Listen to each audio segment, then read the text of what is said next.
Fala pessoal, tudo bem? Espero que vocês estejam bem, que a família de vocês estejam tranquilo, todo mundo tranquilo, com saúde. Olha, não vai descuidar com esse negócio aí do Covid-19 não, tá? A coisa ainda tá muito séria. A gente não pode vacilar, tranquilo? Para quem está chegando hoje, eu sou o professor Alex, professor de Educação Física do município de Casimiro de Abreu, e estamos falando na nossa aula sobre a história do skate no mundo, como surgiu esse esporte, o skateboard. Hoje nós vamos dar continuidade à aula falando sobre a chegada desse esporte aqui no Brasil.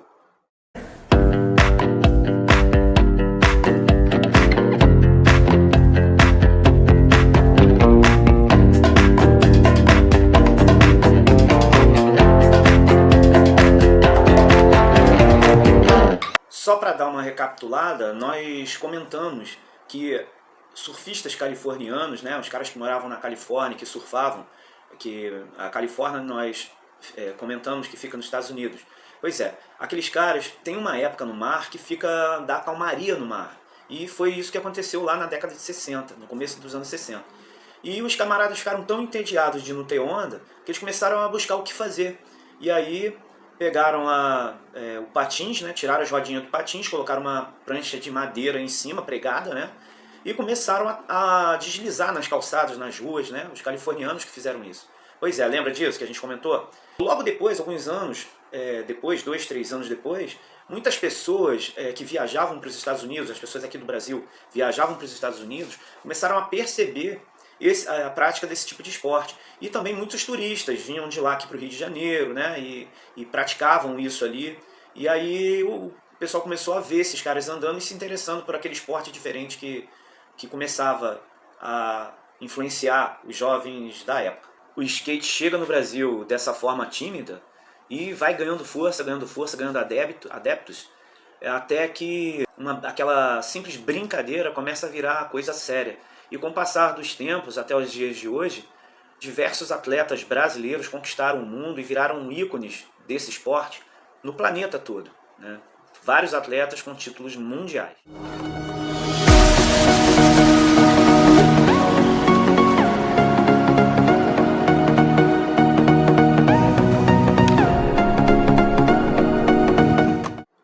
Além da influência dos surfistas californianos, as pessoas que vinham de lá de fora para cá, e também dos turistas brasileiros, né, que viajavam e traziam essa ideia do skate para cá, houve uma influência muito forte de uma revista chamada Surfer, que era uma revista especializada no surf, porém nos seus anúncios, nas suas fotos, haviam informações, né, sobre esse esporte, o skate. E o engraçado é que no começo, esse skate, aqui, principalmente no Rio, era chamado de surfinho. E depois veio o pessoal começou a chamar de skate, exatamente como se escreve, skate com E. E como vocês vão ver agora essa foto aí da revista. E depois predominou o que se falava lá fora, né? Abreviou, era skateboard, e aqui simplesmente ficou como skate. No início da década de 70, o skate caiu. Lembra que eu falei para vocês que na outra aula que lá fora, nos Estados Unidos, houve um desinteresse das pessoas, né, e das empresas também pelo skate em função de muito acidente acontecer, muito tombo, muita gente se machucar. Pois é, aqui no Brasil aconteceu a mesma coisa no início da década de 70. As pessoas começaram a perceber que eles queriam evoluir nas manobras, mas acontecia muito acidente, muito em função da rodinha, porque a rodinha sempre era feita de ferro ou de um plástico chamado baquelete.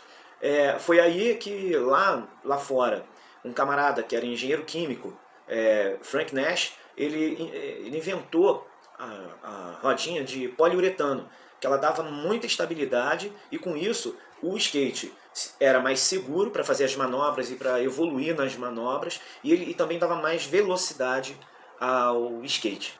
Já em 1975, aqui no Rio de Janeiro, na Quinta da Boa Vista, aconteceu um campeonato que marcou o skate nacional. Como não havia ainda, né, pistas próprias para essa prática, esse campeonato foi feito nas ruas. E ali houve muita gente frequentando e apoiando essa etapa, né, esse campeonato. E ali foi o pontapé inicial para essa retomada de força do skatismo. Logo um tempinho depois acontece o primeiro campeonato brasileiro de skate no Clube Federal do Rio de Janeiro. Esse campeonato foi organizado por uma empresa chamada Waimea Surf Shop. Participaram desse campeonato 34 competidores, divididos em duas categorias, uma júnior e uma sênior. A sênior foi vencida por Flávio Badenes e a júnior foi vencida por Mário Raposo. Como o esporte começou a virar aquela febre, logo depois, em 4 de dezembro de 1976, surge a primeira pista da América Latina feita em Nova Iguaçu, no Rio de Janeiro. Ali nesse local começa a surgir o que viria a ser o estilo ball de skate, que é feito em pistas que parecem piscina. Daí o nome ball, que significa bacia. Vocês não devem lembrar o que é bacia, talvez vocês nem conheçam, mas os pais de vocês devem conhecer. Uma bacia. Bacia é um recipiente de colocar água para dar banho em bebê, essas coisas aconteciam muito. E bem pertinho dessa época, foi criado logo em São Paulo, num condomínio chamado Alphaville, uma pista específica para ball. E os paulistas ficaram malucos, aquilo foi um marco não só para esse estilo, mas para o skate como um todo. Mas no fim dos anos 70, lá no finalzinho, o skate volta de novo até aquela queda, porque as pessoas, os seus praticantes, sempre naquele estilo mais desleixado, né, rebelde, bagunceiro, começou a sofrer um preconceito da sociedade. E também, voltando àquela questão, ainda aconteciam acidentes, os caras não usavam equipamento de segurança, e aí houve essa queda.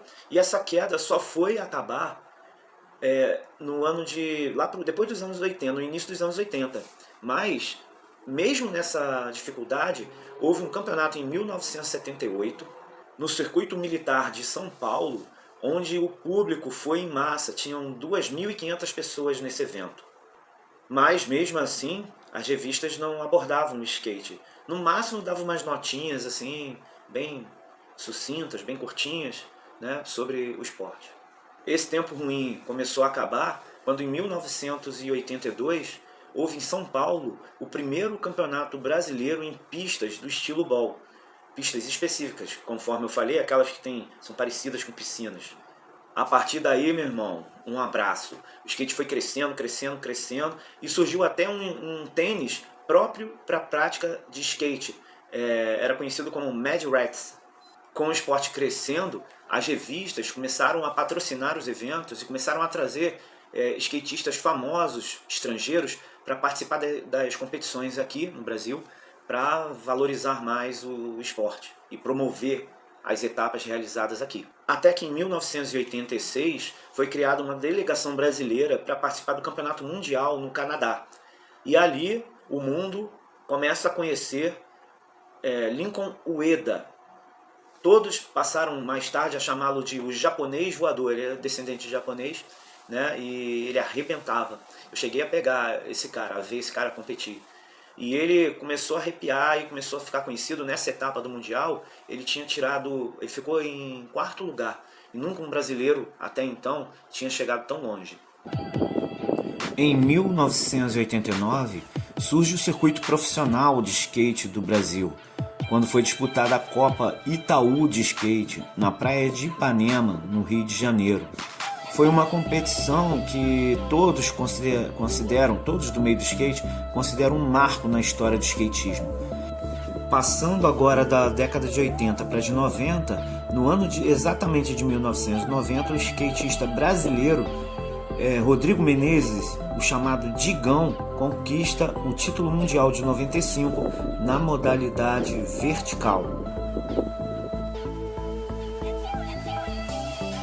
Agora, quando chegou o ano de 1997, aparece um moleque de cabelo laranja arrepiando nas pistas. O nome dele era Robert Jim da Silva, que ficou conhecido como Bob Banquist. Esse camarada, em 1997, foi eleito o melhor skatista do ano.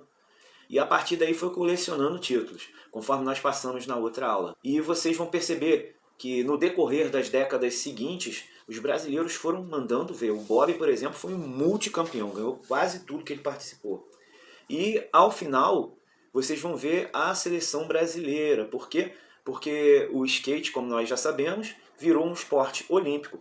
E com isso, as empresas vieram patrocinar né, as televisões cobrindo todos os eventos do skate, ao ponto de que hoje um camarada que anda de skate e é um skatista profissional, ele pode viver desse esporte, viver muito bem. Haja vista que as premiações passaram a ser muito altas, né, devido aos patrocínios. Enfim, as décadas que se seguem, né, 2000, depois de 2010 até agora em 2020, vocês vão perceber como o domínio brasileiro foi alcançado mesmo no cenário mundial do skate. Eu já passei essa informação para vocês, mas eu vou colocar aqui de novo para fechar o contexto desse vídeo. Então, alguns brasileiros, além desse tem mais, mas Sérgio Negão foi melhor skatista da década de 80, foi campeão da União Brasileira de Skate, campeão do Skate Open de 1988 e vice-campeão do Estilo Ball na Alemanha. Bob Burnquist, primeiro brasileiro a ser campeão mundial. Foi campeão mundial em 2000 e 2001. Agora segura essa. Medalha de ouro nos X Games nos anos de 2001, 2003, 2005, 2007, 2008, 2010, 2011 e 2012. Foi o primeiro skatista do mundo a receber o prêmio Laureus, que é o Oscar do esporte. E ele foi 7 vezes eleito o melhor skatista do ano. Além disso, ele criou a mega rampa, que é uma modalidade nova, que são rampas gigantescas ali, só fera mesmo para andar. Outro cara que é até consultor técnico agora da seleção brasileira é o Sandro Dias, o mineirinho. Foi campeão mundial em 2003, campeão do X Games Latino em 2003 também, bicampeão dos X Games de 2006 e 2007, campeão dos Land City Jam em 2003. Pedro Barros, esse tá na ativa, esse cara arrebenta. É campeão dos X Games, olha só, de 2010, 2012, 2013, 2014, 2016. 5 vezes campeão mundial da categoria Ball. Único skatista a conquistar um mundial de forma invicta. Aqui a nossa princesa também, a Letícia Buffoni. Tricampeã dos X Games. Líder do mundial de 2007. 4 vezes campeã mundial e campeã do Lexa da Europa, é uma competição que tem lá na Europa. E a equipe nova está prometendo. Por quê? Vocês vão saber, vocês vão ver que a nossa seleção brasileira ela está disputando pela primeira vez a Olimpíada, que será realizada em Tóquio, no Japão. Por conta da pandemia, lembra que a gente conversou? Por conta da pandemia, era para acontecer agora em 2020, mas por conta dessa pandemia a Olimpíada foi adiada. E agora vou passar para vocês aqui um vídeo da seleção brasileira, da Confederação Brasileira de Skate, né? Vocês vão perceber a estrutura montada com suporte técnico, físico, de saúde, suporte psicológico, dando total condições aos nossos atletas a darem voos cada vez mais altos, tanto na pista como no pódio. Curte aí, galera!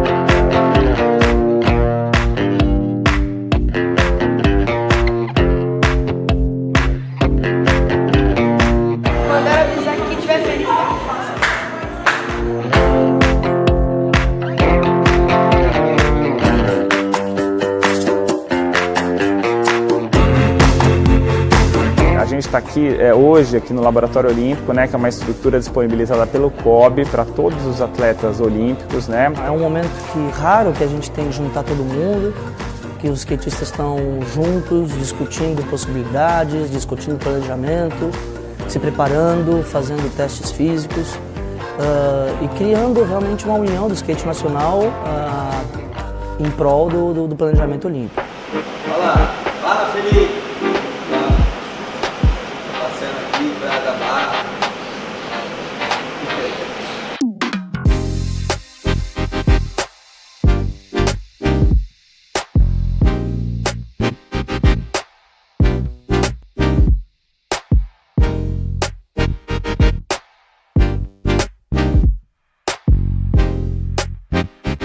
Nessa rara ocasião que a gente consegue juntar todos os atletas, né, a grande maioria hoje conseguiu estar aqui, a ideia é fazer uma avaliação médica e física de todos eles, né, abordando vários aspectos, desde a parte cardiológica, então tem um cardiologista do esporte, né, especializado nisso, avaliando os atletas.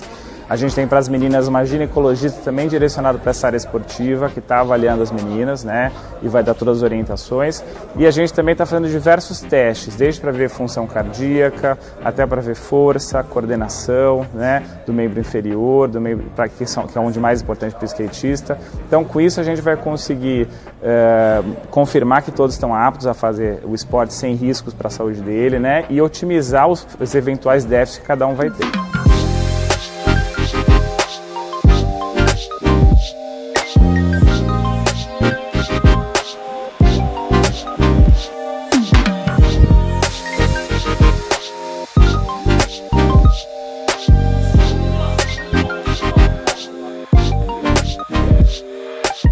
Pô, que irado estar aqui no Comitê Olímpico, sabe? Nunca imaginei que eu estaria aqui.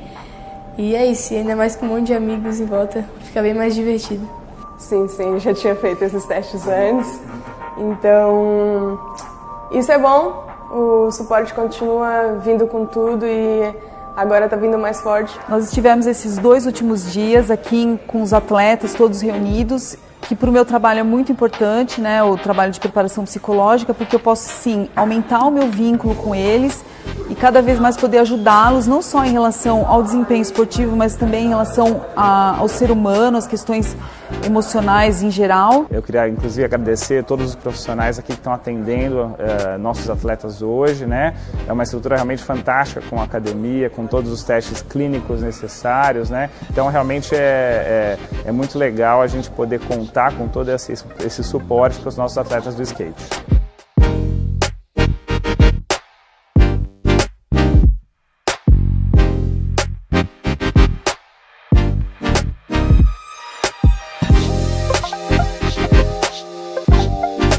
A importância de fazer esse encontro logo agora no começo é de mostrar para eles a importância, o tão pouco tempo que falta para as Olimpíadas e o tão bastante coisa que a gente ainda precisa fazer para que eles melhorem performance, melhorem disciplina, melhorem condicionamento físico e mental. Cara, eu ando de skate faz 14, 15 anos, eu nunca imaginei que o skate fosse chegar num nível desse, num nível olímpico, de ter uma seleção, de ter um time. Pra mim é um sonho de qualquer um estar numa seleção brasileira. É um orgulho enorme, não só pra mim, como pra várias pessoas. Nossa.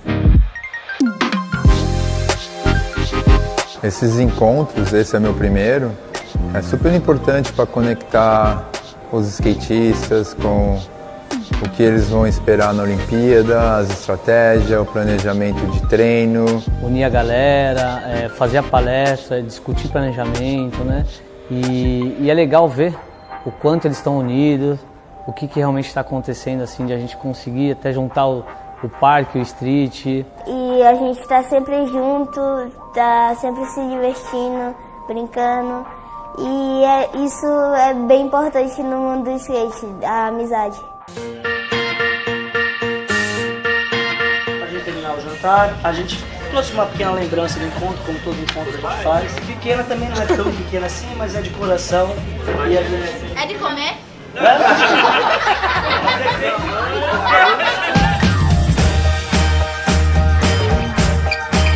É vídeo ou foto? Vídeo.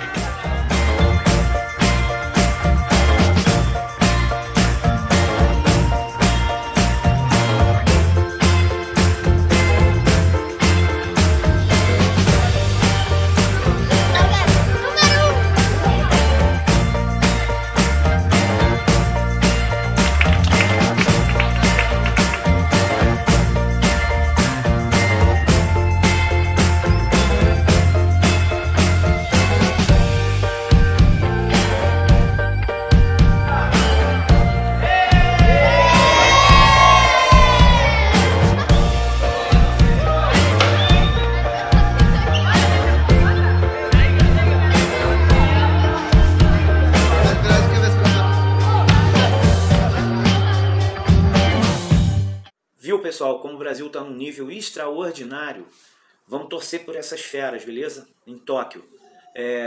Nós vamos ficar por aqui, estamos terminando a aula, espero que vocês tenham gostado. Aguardem as atividades relativas a esse conteúdo e eu desejo que vocês, a família de vocês, estejam protegidas por Deus, que Deus abençoe a nossa cidade, que Deus abençoe a nossa família, que Deus abençoe o Brasil. Tchau!